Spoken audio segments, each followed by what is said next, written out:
Casey the guiding tumbleweed.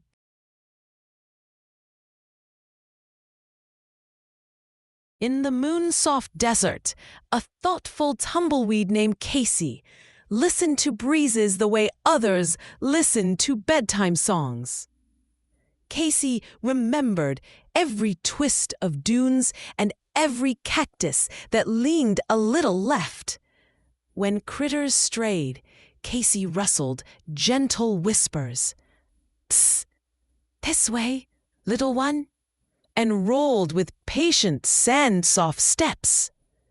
While other tumbleweeds tumbled wherever wind pushed, Casey chose kindness as a compass. The night made silver paths, and Casey traced them, gathering stories of paw prints, feather drafts, and starlit puddles, ready to guide anyone who needed to find their way home. One pink dusk, a tiny horned lizard named Lolo sniffled between prickly shadows. The wind had jumbled scents, and home felt far as the moon. Casey heard the damp hiccup of a worried breath. "Psst! This way, little pebble friend," Casey whispered, circling to block a thorny maze. Together they eased along the cool side of rocks. Pausing to sip dew from a yucca cup, Casey hummed the wind's soft map, left turn at the leaning saguaro, right at the owl's feather, until Lolo's burrow opened like a yawn. Another night, a jackrabbit kit named Juniper bounced too bravely and forgot to watch the stars. Shadows stretched, long and twisty.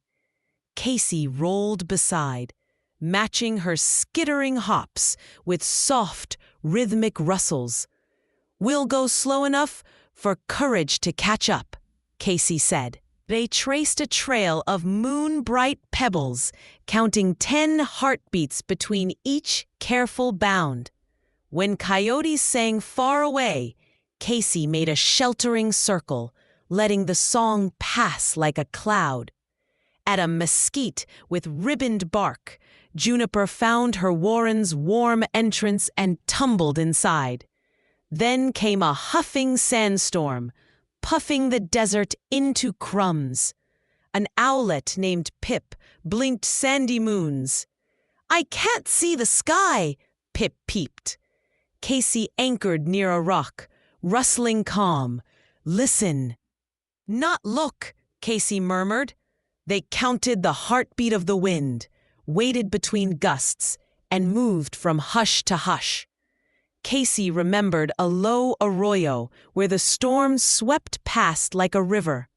With careful slides and whisper stops, they reached Pip's snug saguaro hollow. Mama Owl hooted thanks, tucking Pip beneath a wing as the storm sighed away. Word of the thoughtful tumbleweed rolled farther than thunder. Critters began leaving tiny markers, shells, feathers, berry seeds along safe paths Casey had shown. "You guide us home," they chirped, "but where is yours?" Casey considered the question, feeling a tender emptiness twine through twigs. Tumbleweeds, after all, wander. That night, Lolo, Juniper, and Pip gathered friends. Weave a wind-kissed corral of smooth sticks beside a singing fence, open to breezes, ringed with lantern flowers. "Here," they said, "is a place to rest between guiding." Casey felt rooted and light from then on. Casey rolled by choice, not by chase. Each evening brought another traveler, another story, another safe arrival. The corral glowed like a hearth when stars rose. Casey learned the heart's map. Kindness is a lantern, listening is a ladder, and slow is sometimes the fastest way home. The desert, once enormous, felt like a neighborhood of friends. And when the wind hummed lullabies, Casey settled among lantern flowers, rustling good night to all the burrows and hollows. Together, they slept easy, guided by care, and lived happily ever after.